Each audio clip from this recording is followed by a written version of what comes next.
Hi guys, welcome back. And today is my final for my environmental science climate change class at Unity College. My name is Ashley Rodriguez, and I am going to be going over climate changes in Fresno, California, more so California than particularly Fresno. That being said, I just wanted to give you guys a fair warning. I am currently sick and I have a cough, and I've been fighting with filming all day and just trying to catch up and get all of this work turned in. So if I start coughing during the presentation, I'm really sorry, but I'm out of time now, so I just need to do it and go for it. Okay, so again, this is climate changes in Fresno, California.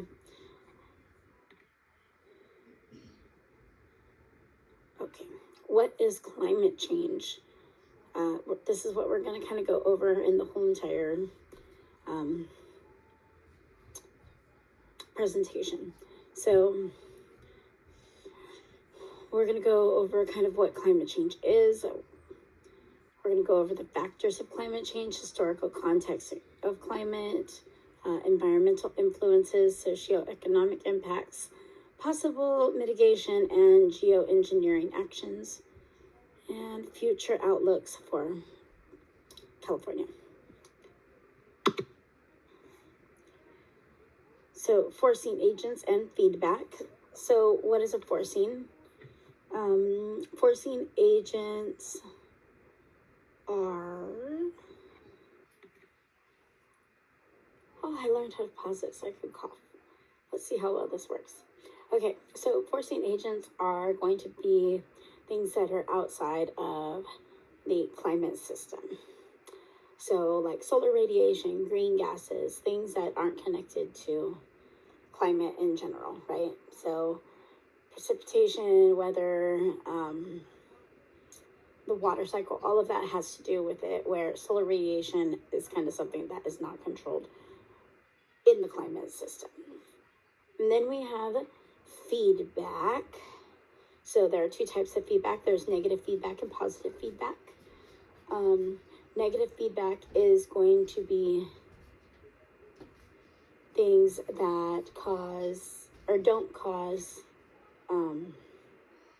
climate change to increase or temperature to increase, where positive feedback is going to be the opposite. So like for negative feedback, we have cloud reflection.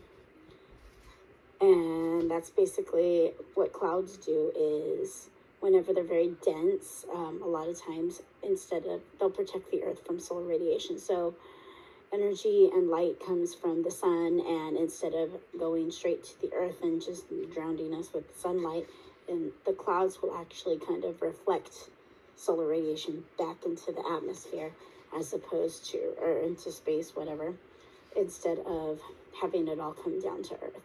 Where positive feedback would be something like deforestation. This whole process kind of increases the impacts of climate increase. Okay, next we have the historical context of climate. So if you guys didn't know, there's a lot of incidences that have happened through the planet's lifetime that have impacted climate greatly. You guys have all heard of the Ice Age, and there are other examples that a lot of people know about or don't know about. One of them being the greatest, I think, is the Great Oxidation Event. This is when life began. Pretty much what happened was the amount of oxygen on Earth got kind of overkill, and it killed off a bunch of what was living bacteria on Earth. This was before there was really any life forms. But whenever this happened, what actually happened is it created another type of bacteria that ended up being the first actual life that created the rest of life on Earth. We also have the young Dryas event. Dryas event.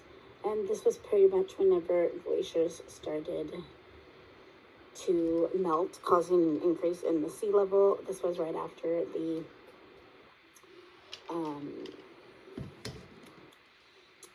Ice Age, I believe. And it's kind of what we've been going through right now, if I understand correctly.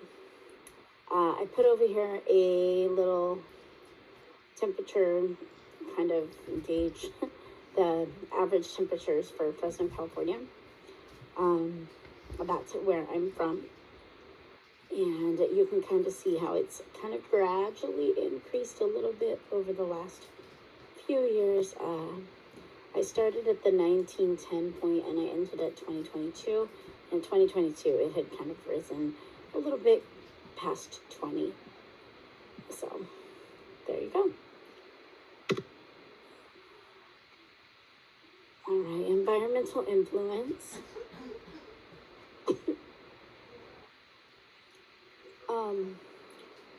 So how does climate impact or climate change influence the environment? Well, first it's going to influence the air and water quality. Obviously, if we have high CO2 in the air, our oxygen levels are going to be down, right? Because CO2 is high. So the quality of our air isn't going to be as great. Same thing with the water. A lot of life and everything kind of depends on water.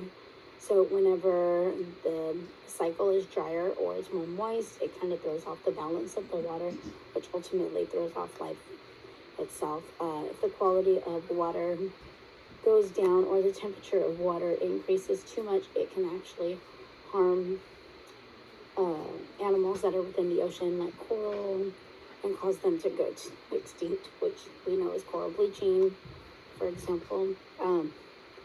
There's other species too that are highly affected by the water quality and air quality. There's also going to be a decrease in agriculture, forestry, and fishery productivity. This is going to affect human beings directly because we depend on agriculture and for food. We depend on forestry for wood to keep warm, to build houses. We depend on fishery productivity for fishes to eat. We depend on all three of these as a means of economic stability. So that just goes to tell you what environmental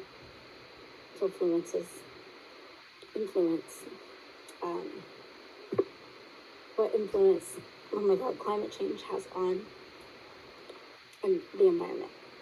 Next, we're going to go over socioeconomic impacts. And what this means is, how does this impact our economy? So climate change impacts our economy because whenever severe weather happens or, other crazy things like, COVID and stuff like that, it reduces productivity. And it does this because people either don't want to work or they can't afford to work or they have health problems and they can't work. There's lots of, issues. Also, resources are going to be limited because, we don't have a means. Like, if agriculture goes down, we don't need the workers. We don't have the produce to sell to customers. So productivity would go down. In turn, this is going to cause increased inflammation. Increased inflation. That's why I put the arrow kind of with it as well, because they go hand in hand pretty much. So inflation is going to happen because there's reduced productivity. It's kind of like the supply and demand concept that you learned in economics, right? Where if there isn't enough product and the product's in high demand, then that's going to cause the product itself, the value of the product, to go up, which is going to be, in this case, increased inflation. Possible mitigation and geoengineering actions. So there's a couple that are going on in California. One of them is called the Scoping Plan, and it's creating ways to eliminate greenhouse gases. Pretty much California is trying to come up with a solution to greenhouse gases and emissions by creating a way for O2 to be broken down in the atmosphere. They're trying to come up with some way to plant more green, I guess, if you want to call it. They're trying to come up with ways to create more oxygen and to eliminate the O2. So whenever a plant takes carbon dioxide out of the air, they turn it, right, they use photosynthesis and create oxygen in its place. But in that sense, it's getting rid of the CO2 and creating O2. So that's what the scoping plan is seeking to do as well. So their plan was to come up with ways to do that. So if that means planting more plants, creating, you know what I mean, environments like that. The other thing that is kind of cut off right here is the carbon capture, which is they're basically trying to seek out a way to get some of the excess CO2 that is in the atmosphere and collect it and disperse it underground. I can kind of see this being a potential hazard, but yeah, pretty much it's to capture excess, disperse it elsewhere. That's the main gist of that one. So future outlook for the area. I think California has a lot of work that it needs to do. It's one of the biggest states in the United States and the most populated. So that's going to mean that it's more industrialized. It has bigger contributors to factors that are going to increase climate change. Fresno is one of the greatest agriculture areas, or Central California, I guess, is one of the greatest agriculture areas, and it distributes to the whole United States and even the world. So when climate change factors like drought and stuff like that hits, it hits really, really hard. So I think with the government and with the help of not just the government, but everybody, if we all work together and band together, that there is a possibility that we can, help rectify the situation. Again, we're one of the most populated states, so we make a big impact. And if everybody kind of banded together, I feel like we could change things, maybe not the whole entire thing, but we can have an impact to do a lot of good change for the situation and for even, future generations that are going to have to live on this planet as well. And that, my friends, is the end of my presentation. Let me show you. There are my citations. And that is it for this one. I'm going to go ahead and let you guys go. And I hope you have a fabulous night. I'm going to upload this. And that is it. Bye.